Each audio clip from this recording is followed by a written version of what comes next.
Olá pessoal, vamos gravar aí uma aulinha para os meninos do terceiro ano. Hoje nós vamos falar aí de isomeria óptica, né? Nosso objetivo aqui hoje é compreender o plano de simetria, a isomeria óptica e a simetria molecular, carbono quiral, ok? Observe, gente, essa imagem. Aqui nós temos uma esfera diante de um espelho. O que é que se observa? Que o objeto real e a imagem de uma esfera não muda, gente, não muda. É como se você pegar um cubo. Se você pegar um cubo e colocar diante do espelho, a imagem e o objeto real não muda, certo? Agora, se você colocar a sua mão esquerda diante de um espelho, vai formar uma imagem que é a sua mão direita, certo? Aqui é só uma introdução para você entender realmente um pouco de isomeria óptica, para a gente chegar na assimetria molecular. Então, gente, olha, plano de simetria. Se você pega, por exemplo, o cubo, ou a esfera, uma cadeira dessa e passa um plano de simetria, corta no meio, por exemplo, uma esfera, se você cortar no meio, você vai ter duas bandinhas iguais. Se você pegar um cubo, cortar no meio, você vai ter duas bandinhas iguais, como também essa cadeira, tá certo? Então, esses exemplos aqui são exemplos de objeto que tem um plano de simetria. Na hora que você parte, o porquê da simetria, porque as duas bandinhas vão ser iguais, iguaizinhas, tá certo? Por isso que aqui existe um plano de simetria, tá certo? Que você passa a tipo cortar no meio esses objetos, você vai ter duas bandinhas iguais. Então existe um plano de simetria aí. Diferente da mão, daqui três exemplos aqui, ó. A sua mão, o sapato e uma cadeira com braço, o que acontece? Se você passar um plano de simetria na sua mão, seja vertical ou horizontal, o que acontece? Você não vai ter a simetria, você vai ter duas bandinhas diferentes. Tá certo? Então você passa o plano de simetria, mas você não vai ter uma simetria. Então tem certos objetos que não existe essa simetria, né? Quando você passa o plano de simetria. É o caso do sapato, é o caso da cadeira com braço. Não vai ter uma simetria quando você traça o plano, ok? E isso, gente, acaba que ocorrendo também com moléculas. Por exemplo, essa molécula aqui, que é CHBrClF, gente, se você pegar essa molécula e passar o plano de simetria, você não vai ter divisões iguais com relação a essa molécula. Se você coloca ela diante do espelho, gente, ó, se você coloca ela diante do espelho, ela vai formar uma imagem que essa imagem ela é a imagem especular do objeto real. O que acontece é, lembra do exemplo da mão? Se você põe a mão esquerda diante do espelho, vai formar uma imagem que é a da mão direita. Tá certo? Porque não tem, você passa o plano de simetria na sua mão e não vai ter uma simetria quando você passa o plano de simetria. Não existe a simetria na divisão. Aqui dessa molécula também ocorre o mesmo. Pega essa molécula e passa o plano, não vai ter uma simetria, tá certo? E aí essa molécula diante do espelho vai formar uma imagem especular, tá certo? Então, gente, olha, essas moléculas, as moléculas orgânicas que não tem assimetria quando você passa o plano de simetria, elas são moléculas que vai formar isômeros ópticos, também chamado de enantiômero ou ainda enantiomorfos, tá certo? Então entenda, as moléculas onde você passa o plano de simetria e não vai existir uma simetria, essas moléculas têm atividade óptica, ou seja, formam isômeros ópticos. Por isso que eu coloco aqui, a condição necessária para a isomeria óptica é a assimetria molecular. Aí repito, essa molécula que não tem simetria, ela passa a ser conhecida como uma molécula assimétrica, ou seja, aqui com ela ocorre uma assimetria molecular. Por quê? Porque você passa o plano de simetria e não vai ter uma simetria na molécula. Em outras palavras, seria você corta a molécula aqui, ou na vertical ou na horizontal, e você corta ela e ela não vai ter as bandas, a divisão iguais, não vai ter as divisões iguais. Então ela é considerada uma molécula assimétrica. Existe assimetria nessa molécula. Então ela tem atividade óptica, tá certo? Ela é chamada de enantiômero, ok? Então não esqueça, a molécula que tem assimetria molecular, ela tem atividade óptica. Ela é chamada de enantiômero ou enantiomorfo, ok? Se você colocar ela diante do espelho, ela vai ter uma outra molécula, que é a imagem, né? A imagem especular, tá certo? Que uma não sobrepõe a outra, olha. Você observa que a molécula 1 e a molécula 2, ó, estão aqui, ó, com átomos diferentes aqui, ó. Quando você põe uma molécula sobre outra, vai ter o que aqui, ó? Átomos diferentes. Então, uma não sobrepõe a outra. Tá certo? Aí nós temos aqui, gente, 3 exemplos. Coloca aqui 3 exemplos para vocês, ó. Se eu pego aqui essa molécula aqui, ó, que é um carbono, um cloro, um flúor e 2 hidrogênio. Se eu passo um plano aqui, ó, um plano de simetria nessa molécula, ela vai ter 2 bandazinhas iguais, tá certo? Então ela é uma molécula simétrica, ou seja, não vai ocorrer atividade óptica com ela. Aqui também, ó, você tem 3 hidrogênios, 3 ligantes iguais. 3 hidrogênios ligados ao carbono e um flúor. Se eu passo um plano de simetria aqui, ela vai ter 2 bandazinhas, 2 divisões iguais. Então aqui não ocorre atividade óptica com ela, tá certo? Porque ela é simétrica. Quando você passa o plano de simetria, a gente observa que é a molécula simétrica. Aqui é outro exemplo com 3, destaquei até aqui, ó, 4 ligantes iguais. Você passa o plano de simetria nessa molécula, ela vai ter a simetria, divisões iguais. Então, com ela não ocorre isomeria óptica. Na verdade, com esses 3 exemplos. Por quê? Porque o carbono tem ligantes iguais. Gente, agora, tá aqui, as mesmas moléculas que eu falei anteriormente, tá aqui elas, né? Onde uma sobreposta à outra, olha. Observe a primeira molécula, ó. As duas sobrepõem uma à outra. Esse segundo exemplo, as duas moléculas, imagem e objeto, sobrepõem. Aqui também, ó, o terceiro exemplo lá, que é essa daqui, ó, que tem 4 ligantes, uma molécula sobrepõe a outra. Gente, para que ocorra isomeria óptica, uma molécula não pode sobrepor a sua imagem. Aí, reforçando, ela tem que ser uma molécula assimétrica, tá certo? Em outras palavras, olha aqui, poderia a gente detectar o porquê que ocorre assimetria na molécula. Por conta da presença do carbono quiral, ou então carbono assimétrico na molécula. Então, quando a molécula apresentar um carbono quiral, ou seja, assimétrico, a molécula vai ter assimetria, portanto, vai ter atividade óptica. Ok?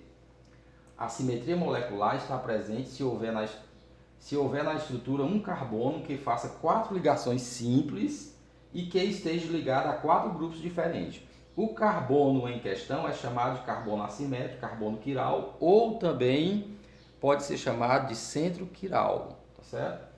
A presença do carbono quiral é a condição suficiente para a isomeria óptica. Então, pessoal, não esqueça, se você detectar um carbono quiral na molécula, então aquela molécula apresenta atividade óptica, logo vai ter os isômeros ópticos, ok? Então, o carbono quiral é aquele carbono que apresenta 4 ligantes diferentes. Observe aqui, ó, tá aqui o carbono no centro e 4 ligantes, R1, R2, R3, R4. Todos têm que ser diferentes entre si, para que seja um carbono quiral. Está aqui um exemplo, ó.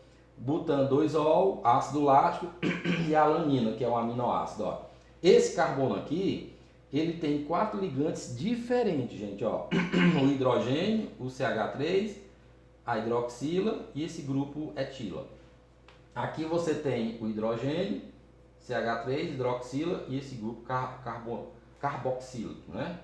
Aqui você tem o aminoácido alanina, né? Que está aqui o centro quiral aqui, ó. Hidrogênio, CH3, grupo amino e o grupo carboxílico, tá certo? Todos os 4 ligantes desse carbonozinho são diferentes. Então aqui tem um centro quiral, um carbono assimétrico. Logo, essas moléculas aqui apresentam atividade óptica, tá bom? E detalhe, os carbonos que são considerados quirais, eles quando são destacados na molécula, eles são destacados por um asteriscozinho, ok? Gente, se o composto apresenta carbono quiral, tem uma formulazinha como a gente saber a quantidade de isômeros ópticos e isômeros opticamente ativos e isômeros opticamente inativos. Que é esse daqui, gente. Por exemplo, para saber os isômeros opticamente ativos, 2 elevado a N. O N é o número de carbono quiral. E para saber os isômeros opticamente inativos, 2 elevado a N dividido por 2. Então está aqui um exemplo aqui, olha. Você tem 2 centros quirais, 2 carbono assimétricos, esses dois aqui. Aí quantos isômeros opticamente ativos? 2 elevado a N. 2 elevado a 2, porque nós temos 2 centros quirais, então o N é igual a 2. Então 2 elevado a 2 dá igual a 4. Então nós vamos ter 4 isômeros opticamente ativos. No caso aqui, inativo, 2 elevado a N sobre 2. 2 elevado a 2 dá 4, dividido por 2, nós temos 2 isômeros opticamente inativos. Gente, então, pessoal, existe uma projeção de Fischer, pessoal, de um cientista, propôs a projeção dos compostos. Olha, entenda, ó.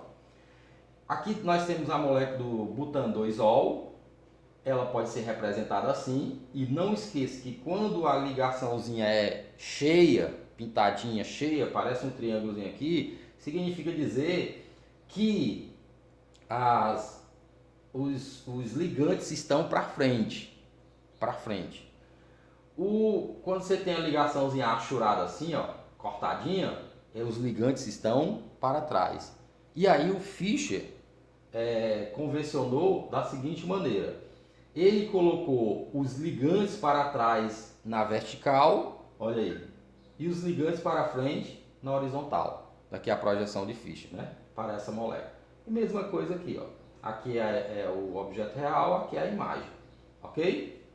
E você observa que na imagem, né, muda. Né? A imagem muda a posição aqui, ó. A hidroxila está aqui, né, na esquerda, aqui ficou para a direita. Por que a imagem, ok? Projeção de Fischer. Mesma coisa aqui, né, para o ácido lático, olha. Projeção de Fischer para o ácido lático. Você tem aqui a hidroxila, o grupo carboxílico e o CH3 e hidrogênio. Esses dois que estão na horizontais aqui, ó, os dois ligantes do carbono na horizontal estão para frente e o que está na vertical estão para trás, ok?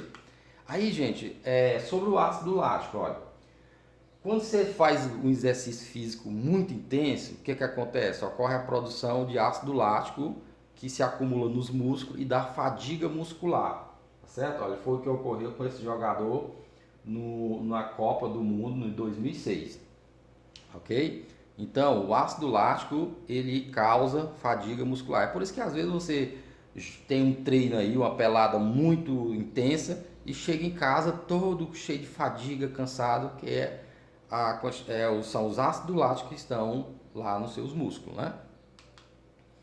Gente, eu trouxe aqui um exercíciozinho aqui para vocês, ó. Quais das moléculas a seguir tem carbono assimétrico? Só para você identificar quais das moléculas tem carbono assimétrico. Que carbono assimétrico, chamado também de carbono quiral, é aquele carbono que apresenta 4 ligantes diferentes. Gente, Esse carbono tem 3 ligantes iguais, já não é. Esse daqui não tem nem 4 ligantes, só tem 3, ó. 1, 2, 3. Item A não apresenta carbono assimétrico. Item B, você tem esse carbono aqui, ó. Tá aqui um ligante, 2, 3, 4 e todos são diferentes. Então no item B, realmente nós temos esse carbono como carbono assimétrico. Item C, temos esse daqui, ó. Outro carbono assimétrico. Tá aqui um ligante, 2, desculpa, esse ligante é igual a esse. Então, esse carbono não é assimétrico, porque ele tem 2 ligantes iguais. Esse carbono não é assimétrico. Portanto, o item C não apresenta carbono assimétrico.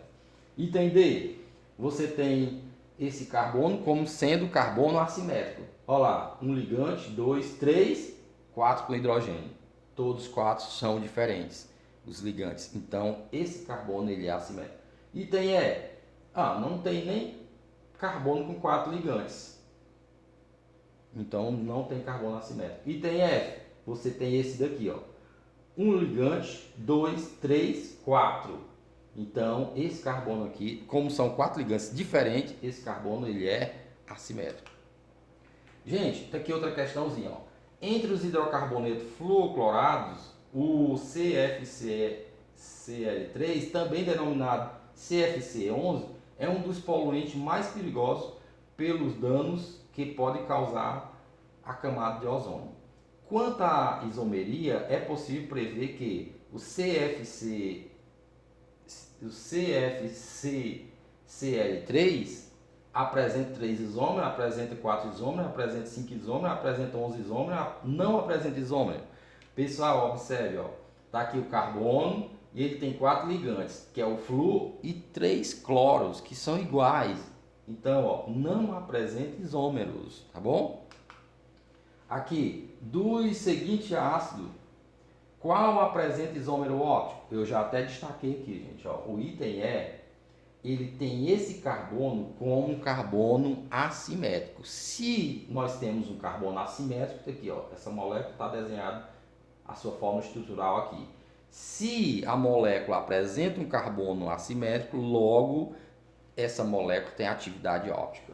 Então, ó, tá aqui esse carbono aqui, tá aqui um ligante dele, tá aqui 2, 3 ligantes, com esse aqui 4. E todos são diferentes, ó, hidrogênio, CH3, cloro e um grupo carboxílico. Então, o item E é a molécula que apresenta atividade óptica. Nós temos aqui mais um exemplozinho, né, que diz o seguinte, ó. Alguns compostos orgânicos podem apresentar mais de um tipo de isomeria. Por exemplo, isomeria espacial tipo cis, trans e óptica. Qual dos compostos abaixo apresenta essa propriedade? Então, gente, analisei cada um desses itens e observei que o único que tem aqui os dois tipos de isomeria, cis, trans e óptica, é o item E. Olha aqui. Por que tem a isomeria cis-trans? Porque tem uma dupla ligação, né? A cadeia aberta tem uma dupla ligação e cada carbono da dupla tem ligantes diferentes. Então, ocorre aqui a isomeria cis-trans. E aqui tem um carbono assimétrico. Então, ocorre a isomeria óptica. É o item E, ok? Nós temos mais uma questãozinha aqui, gente, que essa questão diz o seguinte: considere os seguintes pares de compostos orgânicos. Tem 3 pares de compostos orgânicos. Os pares 1, 2, 3 correspondem respectivamente a. Pessoal, bem aqui nesse compostozinho aqui, olha, ocorre isomeria cis-trans aqui, ó.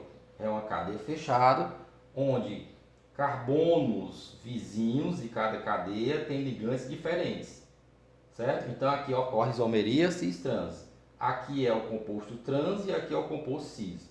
Aqui, gente, no segundo par aqui, você vai ter carbono assimétrico aqui, ó.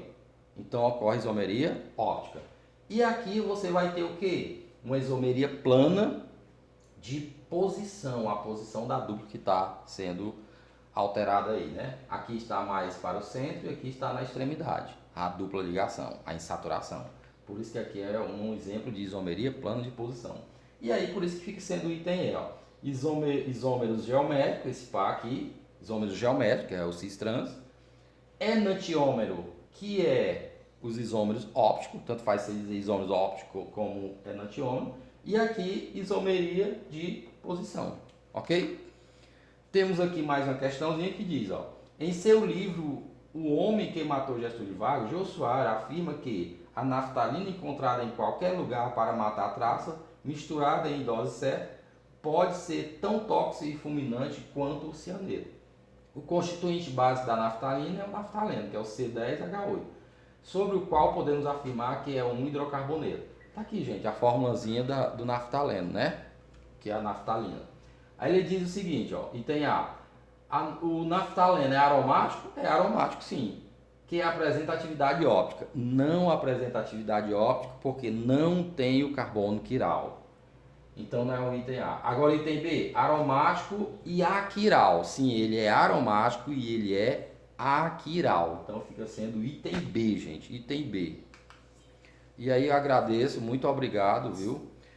Pela aula, pela atenção, e aí eu fico aí para tirar dúvida quando for necessário. Pode me procurar nas redes sociais. Muito obrigado.